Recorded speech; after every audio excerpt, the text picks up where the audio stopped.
Ladies and gentlemen, what is up, and welcome to today's video guide where we're going to be talking in quite a bit of detail how to get that initial first clear in the Labyrinth of Legends and all the various champions, tactics, team setups, everything you need to be aware of, and how to kind of efficiently play it so that you can get through Labyrinth of Legends spending the least amount of units possible, because that's one of the things with Labyrinth. Even if you are kind of the best player in the world, pretty much with every team setup you're going to have to spend some units on different fights, because there are a lot of really good fights in Labyrinth and a lot of stuff that is quite skill based, providing you have the certain characters, but there's also a fair bit of BS to deal with. You know, it's a little bit of a mixed bag there, but the rewards for getting the initial completion are very much worth the units invested, you know, so you can either buy Odin. Some players like Brian Grant, for example, have spent the time to grind revives, grind potions to do it for free, so that is also a possibility. But if you are going to grind, you know, it's going to be probably like a few months of saving up items for that. Anyway, let's get started on this big old written document, guys. So we have this document, link to it will be in the description, and this is basically kind of written notes of everything that I'm covering in this video. So yeah, first off, let's talk about the champions that can possibly do Labyrinth of Legends. So your ideal champion at the moment is a 5-star rank 4 Awakened Star-Lord. Pretty obvious to a lot of the veterans there.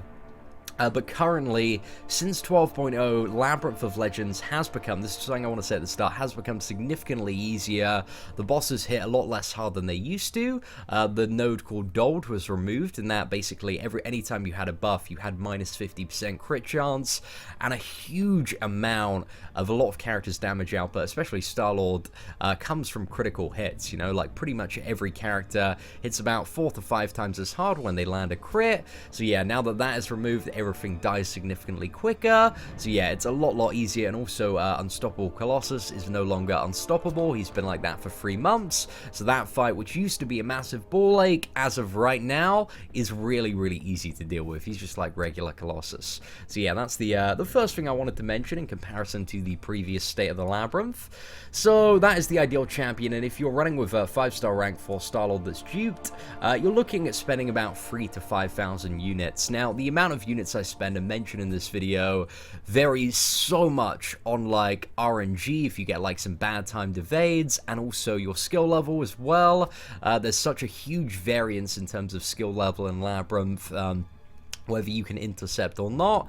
So really, when you're looking at these brackets of units, kind of you have to think to yourself and be very honest, like how good a player am I? Can I play quite well? And if you are quite a good player, you're looking at the lower end, and if you're quite a bad player, you're probably looking at the higher end. But you always want to, you know, have a bit more units and a bit more preparation just to make sure that you are fully prepared for, because when going into these 17 bosses, gets a little bit tricky, gets a little bit heated, and the last thing you want to be panicking about is kind of doing it on a very tight budget, because there is so much room for error across these fights that, you know, have roughly like 1.5 million every single boss, and some of them like Colossus and Maestro are going to have just over 3 million. So there is a lot of health, a lot of enemy to deal with. So yeah, you just gotta make sure you have a good stash. So yeah, alternative champions to this. Now, all of these can be done, and again, the price just varies so much between characters. Some of them have good matchups, some of them have bad matchups, but these are all the clears that I've seen done so far. So I've seen a Storm, Awakened, Clear Labyrinth, Gwenpool, an Awakened Drax, an Awakened Miss Marvel, Symbiote Spider-Man, he doesn't need to be awakened, but Cosmic characters, they all have a really good matchup. Same with Mutant when it comes to Maestro, and we'll talk about that a little bit later. Black Panther OG, when he's awakened, a damage machine, really good for a lot of the fights. But one of the things with the bleeders is you have some really bad matchups when it comes to what is it? It's Maestro, Colossus, and Unstoppable Colossus, just because you can't bleed, and if a lot of your damage relies on that, it's just going to be a long fight. You know, that's pretty much the issue there. Also, Wolverine X-23, she's not too common at the moment, but she's in the sub-featured pool and will be in the 10k crystals in a couple of months' time. You also have Archangel, Hyperion, Rocket Raccoon. If he's awakened, might be pretty good. And that's really not the list of all the 5-star rank 4 characters. There can be more. Any champion that's a 5-star rank 4 and has a lot of damage output will probably work. You know, there's not really any reason. The only one that I'd be a little bit skeptical of is I haven't seen anybody do Maestro with a science character, but I think that would be possible if you're really good at intercepting, and we'll talk about that a little bit later in the video. And kind of the option and I assume this is going to be the option for most people. This is what I see a lot of people doing nowadays, is a 4-star rank 550 Star-Lord, which is Awakened. And again, that's about the same price as a lot of the alternative champions. Just because with Star-Lord, you can ramp up the damage so quickly, but the disadvantage of using a 4-star rank 5 is the enrage timer, which we'll talk about in a second. But yeah, now we talk about a little bit about building your team. So the ideal team you want to use, you know, if you're running with a 5-star rank 4 character, is you want an attack team synergy, which is going to propel you over 2000 base attack, and that basically means that you're going to have the extended enrage timer. So the extended enrage timer is 5 minutes till you hit the soft enrage, and then after that is 10 minutes till you hit the hard enrage. So basically the soft enrage, the AI starts coming at you a lot more aggressively, and the damage increases by, I think it's like 3 or 4 times. So that's actually fairly easy to deal with on a lot of fights. But the hard enrage, the opponent becomes completely unstoppable and gets insane power gains. So they basically just go special free and kill you. So you can't really do anything against the hard enrage. So yeah, the ideal team synergy is Magneto, Cyclops, Yellow Jacket, and Ant-Man for the attack. And certain champions with really high base attack won't need this synergy. For example, Gwenpool has incredibly high base attack, so she doesn't need this synergy. So you can use one like the X-Men team synergy with Cyclops, Magneto, Storm, and Wolverine, just to get a little bit more damage. But it's all about, you know, if you are going to use a 5-star rank 4 character, figuring out if that character needs to extend the enrage timer or not. And if you are using a 4-star 550 Star-Lord, which I imagine quite a few of you might be considering, you'll want to go with probably the X-Men damage team, so that's the Cyclops, Magneto, Storm, Wolverine. But be aware with the 550, you have a, it's like 2.5 minutes till the soft enrage, and then like a minute till the hard enrage after that. So yeah, with Star-Lord, a lot of the fights, they're quite quick, you don't really have a lot of time, and that kind of is the advantage of, you know, using a rank 4 5-star character, is you just have that duration if you're a very good player, and hopefully, you know, when you step up the Labyrinth, you can keep a fight going for quite a while, is you have that time to deal as much damage as possible. But with Star-Lord, you know, it's a case of doing as much damage as you can within that time period, resing up, doing it all over again. But yeah, if you want to find out a little bit more in detail about how the enrage timer works, there's a really good post on Reddit by Unipone about that. Massive shout out to you, my friend. But yes, check that out, guys. That's a really good one if you want to find it in a little bit more detail. But that's basically the simplicity of it. So preparation and stuff that I think is pretty important. So the first one is make sure you're confident in intercepting. Do a lot of practice on Red Hulk and Star-Lord. I suggest watching Dork Lessons video on how to intercept. Also, Analyze's Labyrinth of Legends videos are very good for kind of knowing more and, you know, knowing more about how to identify a good opportunity to intercept. But I'd suggest watching like Dave's videos and then Analyze's. And maybe if you want to see a scrub intercepting, you can watch some of my Labyrinth gameplay. There's some alright stuff there. The next thing is you want to build your masteries for maximum offense around the champion you're taking. So Willpower, for example, won't have any use in a lot of your first Labyrinth run. And I've got a suggested mastery set up here, which basically is kind of building a lot in offense, minimal points in defense just to get the block proficiency, and then points in utility for kind of getting important masteries like Petrify and Pacify, which are quite good, especially when you're fighting like Falcon, War Machine, and also Magic. So yeah, the mastery setup, you can change it fight by fight, but again, it's kind of just building it around kind of which champion you want to fully max out. But yeah, that's my suggested one, and you can edit it a little bit. So the next one is make sure you're confident with all the opponent's specials on the easy path, and we'll talk about the opponents and what you're going to be up against next. But one of the ones that I found a little bit tricky on my first run were Elektra's level 1, War Machine's level 2, and Maestro's level 1. But nowadays, like, I find those quite easy to evade. It's just a case of kind of practicing and figuring out which specials you don't really know how to evade, and making sure you practice in either like Act 4 or in some duels. So the next thing is you got to be aware of how basically one of the nodes works in the Labyrinth, which is Mark of the Labyrinth. So basically, the opponent's attack is significantly increased if you start, you know, for the lower health you start on. So if you revive on 40%, your opponents are going to be hitting a lot harder than if you heal up to 100% and then revive, then they're not really going to be hitting that much. So that's something kind of interesting to bear in mind, it's not really something like, for a lot of people, the best strategy is just, you know, revive up on 40%, play to a near level of perfection, and then just keep on doing that, because it gets very, very expensive if every fight you're trying to kind of revive and heal up to 100%. So yeah, it's just something you need to be aware of, you know, because one of the things that really got me on my first Labyrinth run is I relied quite a bit on blocking, and when I got into the full run, I couldn't really rely so much on blocking because I was reviving up at 40%. I didn't have a lot of health potions and didn't want to spend an insane amount of units healing up every time. So yeah, it's just kind of something to be aware of, is you can't really rely too much on blocking unless you have like farmed a ridiculous amount of potions in Realm of Legends. The next thing you need to be aware of is Limber is a universal node throughout all the fights, so you only have like 9 parries or stuns before the opponent recovers so quickly. They are practically immune, just something to keep in mind there. Be aware that all opponents will also randomly evade throughout the fight, so that's a very, very fun thing that happens, and sometimes, like, you can't really do too much to play around this, so yeah, sometimes you just get BS'd, and it's very frustrating. I do not like that part of Mark of the Labyrinth. The next thing is you want to save your top tier boost and potions for Magic, War Machine, and Maestro. You don't want to save any potions really for Maestro, but the boost definitely, and the potions for Magic and War Machine. If you can defeat Red Hulk in a single trial, last till the final Enrage, then you're probably good to go for kind of your first initial run. So that's kind of the benchmark of asking yourself, you know, am I ready? And it's kind of getting consistently Red Hulk down in a single try, or being able to survive until the hard Enrage over and over again. So yeah, that's kind of the benchmark for figuring out, you know, if you're good enough to do Labyrinth yet. And then the final one is be prepared to get quite salty on Magic, War Machine, and Maestro. Like, those fights, they are not super fun, especially the first time you're running them. So we have the suggested route. So this is a map of the Labyrinth of Legends. If you would like to access that, we got a link to it in the document. But here's the suggested route for beginners, and I think this one is by far the best one.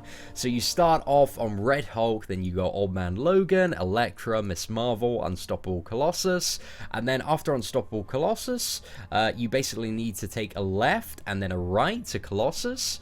And then Colossus, he's a bit of a tank, but he's much, much better. The alternative to, what are we looking here? For Colossus is actually Vision, Spider-Gwen, and Cyclops. So it just makes so much more sense to fight this one enemy instead of 3 in pretty much every setup scenario. So yeah, it's much, much easier because Colossus is just so easy to fight.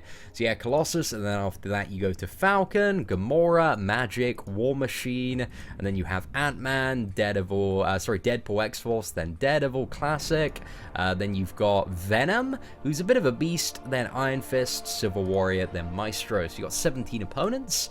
So one of the additional notes is on any empty node you can possibly be ambushed by something called a golden adaptoid.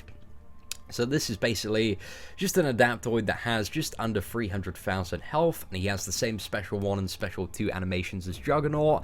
However, he doesn't gain any Unstoppable buffs, so he's really, really easy to deal with.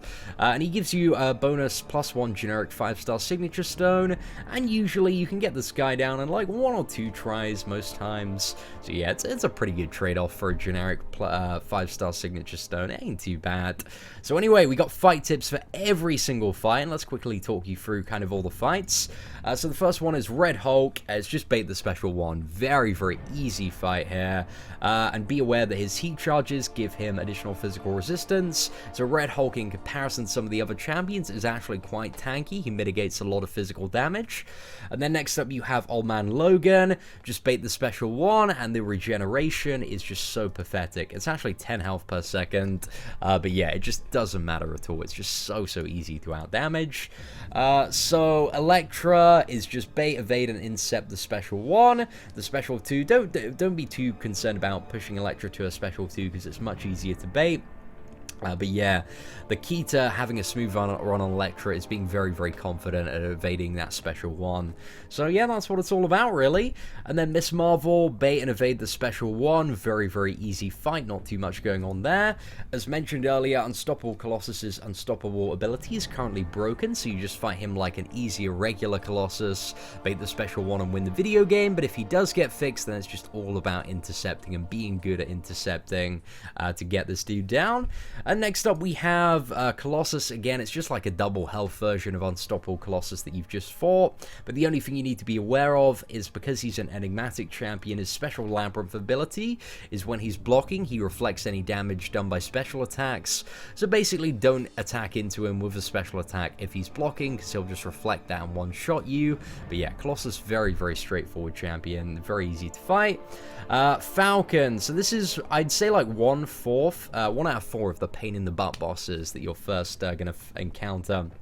So the special one is not fully evadable. You will need to block and take quite a bit of damage from the special one, and it's a bit of a pain in the ass. So your goal on Falcon is to play very, very aggressively, try to push him to his special 2 as often as possible. One of the things that I like to do on this fight is attack twice in and then parry, attack twice in while he's blocking and then parry, and that usually just you know, makes him not use his special one and attack it instead. And also preemptively block, kind of bait out a heavy attack and then push him to his special 2. That's also a solution there.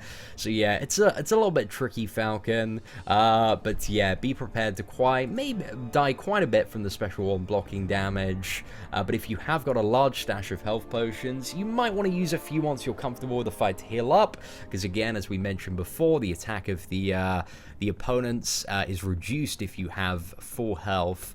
So yeah, just make sure, you know, if you're kind of feeling it with Falcon and you're on a good run, it does make sense to maybe heal up. But if you're on a limited stash, then make sure you save for Magic, because she's the fight by far out of all of the fights where you need health potions the most. So yeah, once you got Falcon down, that is 1 out of 4 of the pain in the butt bosses down. Gamora, very easy, just bait the special one, you win the video game. So Magic isn't as bad as she used to be, but she still, for the most part, is a huge unit grab. So from using 40% revives, you'll often only get like 15 to 35 hits in before dying to Limbo, and for the most part this fight is doing that over and over again. But once you've got, kind of the advice for Magic is, once you've got very comfortable with, you know, Magic and Labyrinth and fighting her and you're feeling pretty calm, then just heal up to full health, pop all your boosts, and try to go for some really, really good tries there. But yeah, she's a bit of a pain. One of the additional like pro tips on Magic is if you have the Pacify Mastery, just making sure that stun is on while you're trying to push her to, you know, past a power threshold to try and mitigate Limbo there. But again, Magic she's a massive pain to fight. She's a really, really annoying champion, not very fun at all.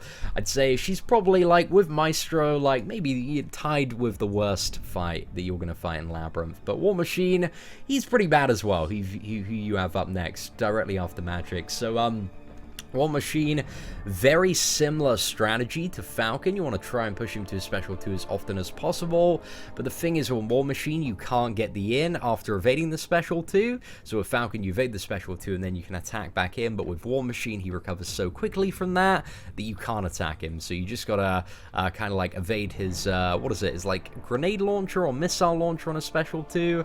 It takes a little bit of practice there, but you have to play very aggressively, and yeah, again, be prepared to die quite a bit from the special one blocking damage.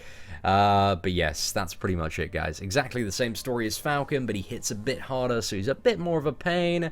So yeah, that's it. But once War Machine is defeated, that is 3 out of 4 of the pain in the butt bosses down, and you have a fairly smooth sail to Maestro. So you next up have Ant-Man. It's just bait the special 1 on Ant-Man.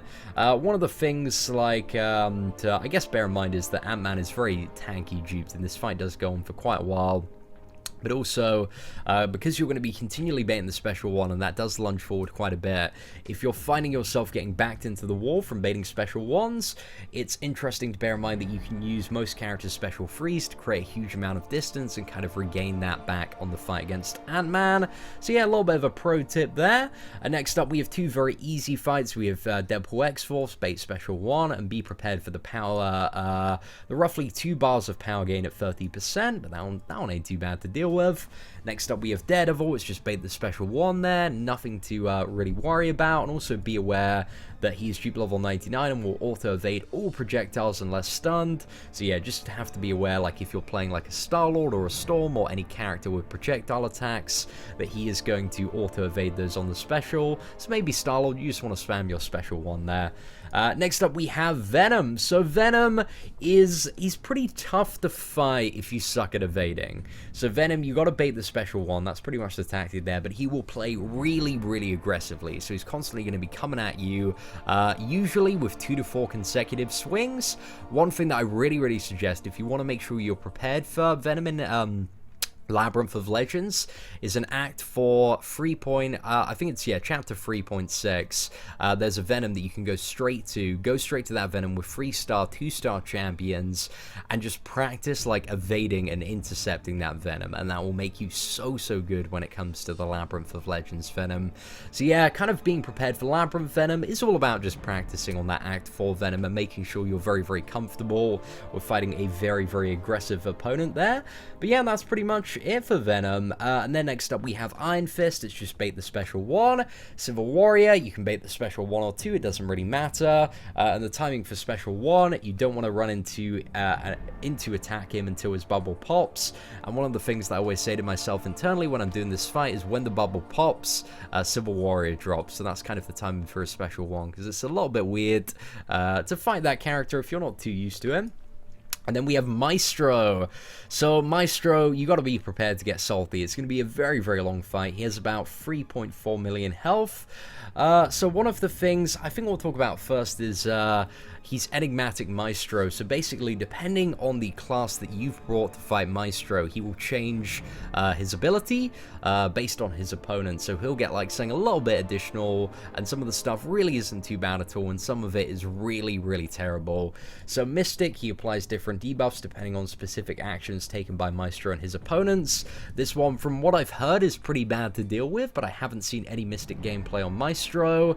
So yeah, that one's not super great. Cosmic, Nullify, and Specials. This is why Cosmic characters are so good for Maestro, because Cosmic, like, you don't need to worry about that if you're not getting hit. Tech, receive random buffs throughout the fight. This one is really bad. We'll talk about those buffs in a second, because a lot of people, I imagine, are going to be doing this with Star-Lord. Mutant, we have Power Drain 1 blocked, and also receives Armor Up when activating a special 1 or 2. Nothing to worry about. Very easy stuff there. Skill reduces opponent effect accuracy when attacked, so basically kind of prevents skill champions from applying bleeds in their debuffs. Isn't really too much to worry about there. And then finally, we have Science, shrugs off debuffs. So yeah, this is what I was mentioning earlier. I've never seen a Science champion versus Maestro, but I guess one of the things to be aware is he's probably going to shrug off your parry if you are fighting Maestro with a Science champion. You know, maybe if you've got a Yellow Jacket at rank 4, so you can probably do it, you know, with a Yellow Jacket rank 4, but it's still going to be a bit crazy. But yeah, Cosmic, Mutant, and Skill champions have the least amount of BS to deal with on Maestro. And now let's talk about, you know, if you're playing Star-Lord and the random fun buffs you get. So most of the time, you know, about half these buffs aren't really too much to worry about. They're just stat increases like more damage, and crit. However, there are free buffs if you're playing a tech champion to keep a very close eye out for. So Unstoppable, that he will gain for 15 seconds, and he can gain this mid combo and just punch you back, so that's really fun and interactive right there. So you just got to chill out for 15 seconds and just kind of like evade and just, yeah, kind of dance around Maestro for those 15 seconds. The next one is Power Flood, and it's similar to the Power Flood found in Road to Labyrinth and some of the various challenges like Batista's or Ming-Na's. So yeah, the power is just going to keep on going up permanently, and one stack isn't really too much to worry about, but as it makes, you know, getting to the special 2 a bit easier, and that's very easy to evade on Maestro. But if he gets to 2 stacks, you're pretty much in the bin. He's going to gain power so fast that you're probably not going to be able to keep up very long for baiting those special 2s, and you're likely going to meet your demise from a special 3 pretty damn quickly. There's not really too much you can do about that, to be honest. And then finally, you have Regen. So he regens in 20,000 every second broken down into 2 ticks of 10,000. And when you see this, you need to pause it and quit the fight immediately, because there's no way you can outdamage this regen. It's just entirely BS there. So yeah, that really, really does suck when it comes to Maestro, but there's no way to deal with a regen when you're playing a Star-Lord. So yeah, that's pretty much it for the free buffs that you need to be aware of. You know, you are going to get salty, like if you want to watch some of my Maestro takedowns. There's a lot of BS for sure, but it's just something you gotta soldier through when it comes to him. And then to wrap this up, we have also Maestro seems like, in my experience, he seems to proc evade a lot more aggressively than a lot of the other Labyrinth opponents on the easier path, so it's just something to kind of keep an eye out for, is kind of that evade. He also plays very aggressively, much like Venom, so he's going to be attacking into you kind of like 2 to 4 times, so you need to be very, very sharp with the evades there. And also make sure you've practiced fully evading that special one in Chapter 4. This is a huge part of it, is, you know, knowing how to fully evade Maestro's special one, and the timing for that isn't too bad. I always look at the hands and chest. The chest pulse from that final beam is the one that you really, really need to look out for, because if you fail at that, you get clipped, you get the degeneration, and you die. And yeah, try and bait the special 2s as often as possible, as they are insanely easy to evade. But apart from that, once you've downed Maestro, it's a pretty good feeling that you've got all the rewards. And yeah, that is it for the Labyrinth first clear guide, guys. Hopefully, this video was quite helpful to any of you kind of currently aspiring to get an initial clear in Labyrinth of Legends. It is much, much easier to do than it was 12.0. So yeah, I would suggest, you know, saving up units. Do not buy featured hero crystals. Stop buying those, ladies and gents, and save your units for an initial Labyrinth clear, because the rewards are pretty damn good for kind of the time invested. But yes, anyway, ladies and gentlemen, if you do have any additional questions, comments, or anything like that, feel free to comment below. That would be greatly appreciated. Apart from that, Labyrinth questions, get me on Twitter at Seatinmanoflegends, or join a live stream. If we are while live, I always try my best on a lot of live streams to answer as many questions as possible. So yeah, if you do have any questions, guys, like I will try and answer them if I see them about. Apart from that, thank you so much for watching the video. Again, a link to all of this stuff will be in the description of the video if you want to check that out. If you enjoyed it, feel free to leave a thumbs up. Apart from that, thank you for watching, take care, and have an absolutely fantastic day.